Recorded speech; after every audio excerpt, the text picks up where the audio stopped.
Sony lama pulih, fisik virus turun drastis.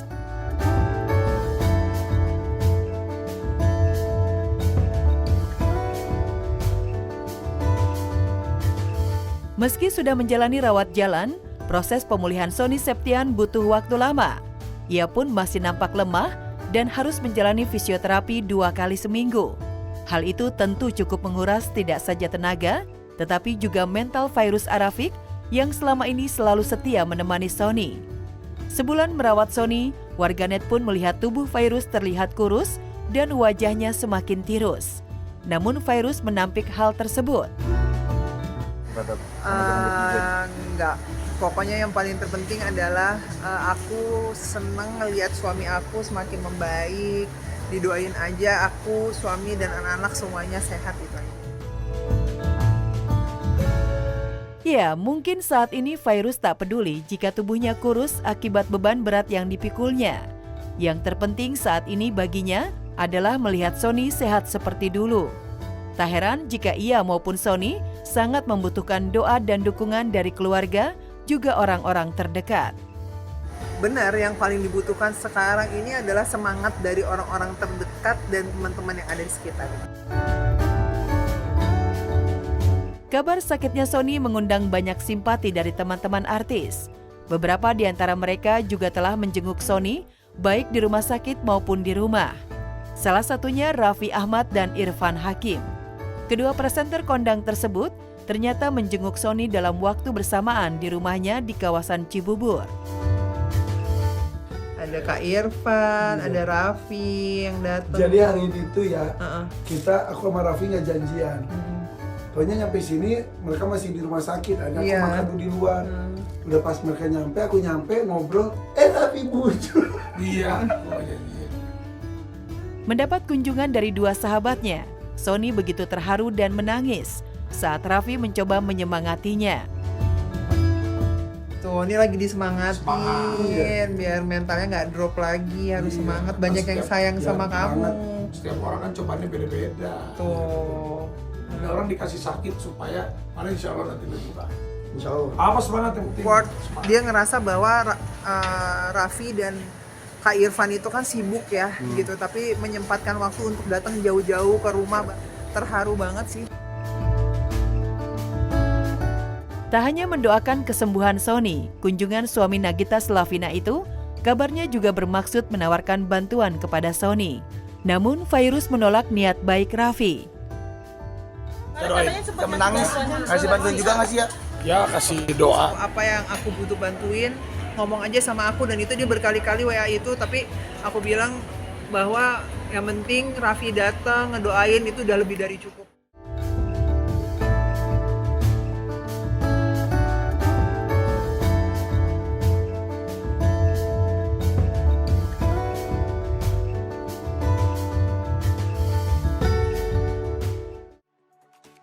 Sukacita Ruben rayakan ultah tanpa Sarwenda.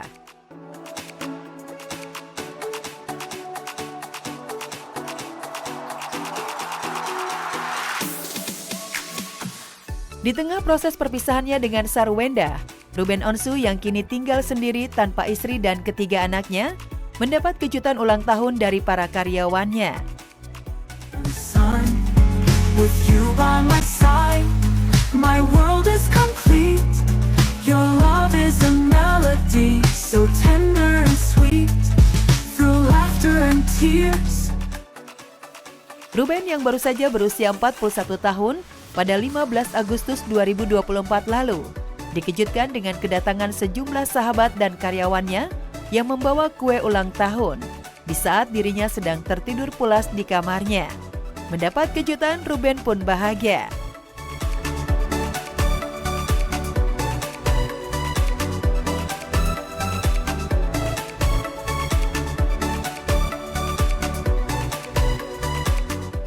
Gak hanya itu, Ruben juga mendapat kejutan lain saat menggelar lomba dalam rangka perayaan 17 Agustus.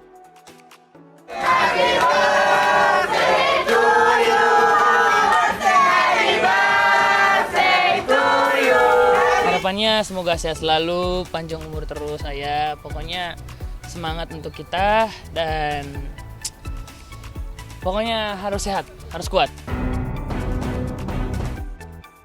Usai mendapat kejutan dari para karyawannya, Ruben juga mengajak ketiga anaknya, Bertrand, Thalia, dan Tania, untuk makan malam di sebuah hotel mewah. Ruben pun dapat kejutan. Diam-diam, mereka membawa 2 kue ulang tahun untuk presenter kondang itu. Happy birthday, Ayah. I love you. Aku kemarin ngasih kado, sebenarnya yang aku ngasih kado kemarin tuh sama Bunda Thalia Tania. Itu Bunda yang siapin kadonya. Kadonya itu nggak sempat aku lihat, aku nggak ada. Aku waktu itu masih di kuliahan gitu. Dalam perayaan ultah Ruben, ternyata Sarwenda nggak tampak hadir. Namun Sarwenda sempat mengucapkan selamat ulang tahun buat Ruben di media sosialnya. Pasalnya, Wenda sedang berada di Cina untuk urusan pekerjaan bersama Jordi Onsu. Iya, kemarin kita makan malam sama Onyo, Thalia, Tania, sama Ayah. Iya, berempat. Karena kan Bunda ada kerjaan di luar negeri kan.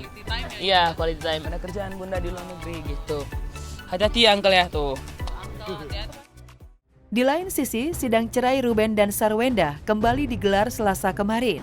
Di sidang ini, Ruben Onsu menghadirkan 2 orang ART di rumahnya terkait kisruh perkawinannya dengan Sarwenda. Waduh, kalau itu nggak tahu. Iya, itu kan memang agendanya kan memang keterangan saksi dan sidangnya juga tertutup. Jadi mungkin itu bukan buat konsumsi publik juga sih. 2 buah hati tunggu bajai, Kimberly Ryder menangis. Kimberly Ryder tak kuasa menahan tangis sedih melihat kedua buah hatinya harus ikut menderita jadi korban akibat mobil pribadinya lenyap tanpa rimba digelapkan suaminya Edward Akbar. Melalui akun media sosial pribadinya, seolah ingin mengetuk hati suaminya Edward, Kim mengunggah 2 buah hatinya kelelahan tengah menunggu bajai di pinggir jalan hingga larut malam usai pulang les. Gini aja sih, kan sekarang kan kalau misalkan aku lagi kerja kan mama aku yang nganterin anak-anak. Aku kasihan sama mama aku juga yang udah nggak seumuran aku lagi gitu loh. Aku pengen ngasih buat mama aku tuh yang enak gitu, biar mama aku tuh gampang nganterin anak-anak ke sekolah, ngejemputnya itu gampang gitu. Jadi nggak perlu mama aku kepanasan, terus mikirin, aduh mana ya udah jam segini nih, anak-anak udah harus ke sekolah nih, harus naik bajai apa naik angkot apa gimana.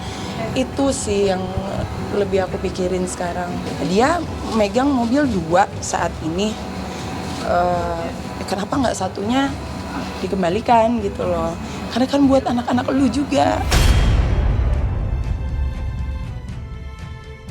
Ya, entah apa sebenarnya maksud Edward masih belum mau memberikan mobil untuk Kim dan kedua anaknya.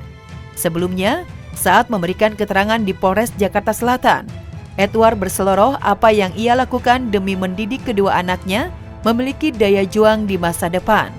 Ungkapan itu langsung ditanggapi kontan Kimberly. Bukan dia udah tahu kok dari awal. Saya nggak mau menanggapi. Anak-anak berangkat sekolah naik angkot. Saya kecil juga naik sepeda, naik apa nggak apa-apa kok buat daya juang anak-anak di masa depan. Ya boleh-boleh aja ya. Jadi sekarang tuh kita ambil sisi positifnya aja gitu. Naik angkot, naik bajai, naik transportasi umum nggak apa-apa gitu loh.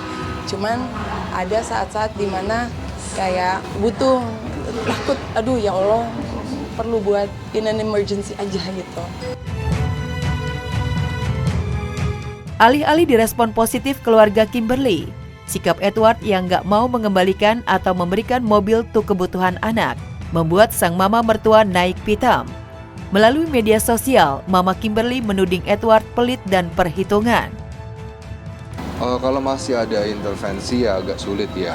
Jangan pihak-pihak yang lain ikut campur supaya nggak runyam. Di keluarga saya itu tidak ada intervensi ya.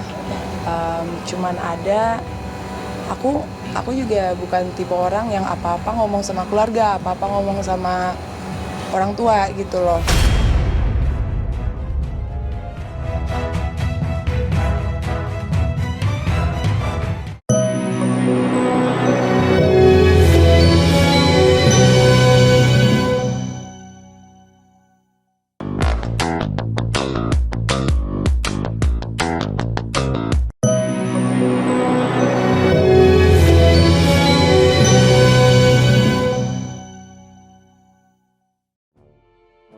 Tengku Dewi bantah cabut gugatan cerai.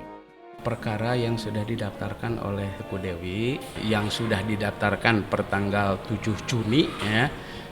Nomor perkara itu sudah selesai pertanggal 4 Juli.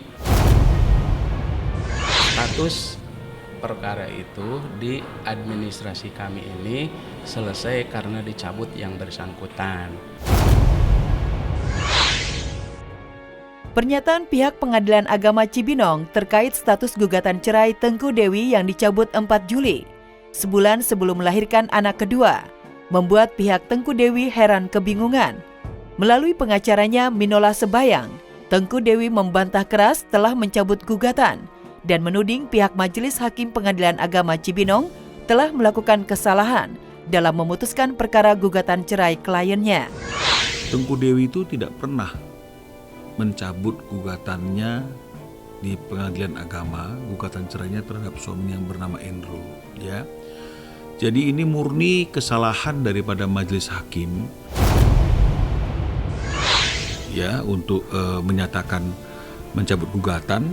Karena mencabut gugatan itu kami harus dibekali dengan surat kuasa. Saya langsung konfirmasi dan informasi langsung dengan Tengku Dewi. Tengku Dewi mengatakan tidak ada. Dia mau terus gugatan itu berjalan dan diteruskan. Di catatan administrasi kami, perkara itu sudah selesai karena dicabut. Apakah kemudian ternyata pihak Tengku Dewi terima atau tidak? Ya, kalau itu kita tidak paham. Ya, entah siapa yang benar dan salah. Yang pasti, jauh sebelum perkara ini dibawa ke pengadilan, Andrew Andika bersikukuh menolak cerai. Harapan Andrew mulai terjawab pasca melahirkan anak kedua. Tengku Dewi yang awalnya berapi-api ingin cerai, pasca melahirkan mulai melunak. Kita lihat nanti ya. Sekarang sih masih aku pending karena aku mau fokus urus anak dulu ya. Belum tahu, tergantung mood. Akan berusaha semampu gua untuk membuat ini menjadi lebih baik lagi. Dan pastinya gua tidak mau cerai. Gua akan memperjuangkan ini semua gitu loh. Dan gua rasa ya mungkin gua lakukan ini semua juga untuk anak-anak juga. Gua tidak ingin berpisah.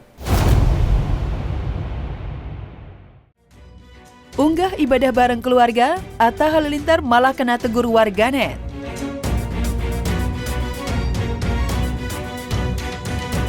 Atta Halilintar kembali jadi bulan-bulanan netizen usai mengunggah video tengah sholat berjamaah di Instagram pribadinya. Pada video itu, Atta nampak menjadi imam sholat bagi Aurel Hermansyah dan kedua putrinya, Amina dan Azura, yang dilakukan di ruang keluarga. Suami Aurel itu juga menuliskan keterangan, "Family time, Alhamdulillah."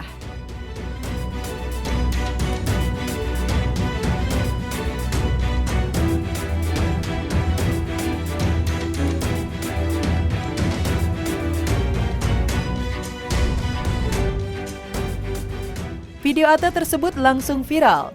Mungkin aksi Atta sholat berjamaah bersama keluarga kecilnya bertujuan ingin mengajarkan sholat sejak dini kepada Amina dan Azura. Namun banyak netizen justru nyinyir dengan video Atta tersebut. Mereka menyayangkan sikap Atta yang mengunggah momen sholat bersama keluarga di media sosial. Netizen pun memberikan komentar julid untuk Atta. Biar sholat aja dijadikan bahan postingan, cibir netizen. Biarkan sholatmu jadi rahasiamu bang, tegur netizen lainnya. Hari ini sadar, besok bikin sensasi lagi, timpal netizen. Selama ini kan ngelihat bagaimana perjalanan mereka kan gak ada masalah. Aurel Atta udah mandiri, selama dia bisa ngatasi kan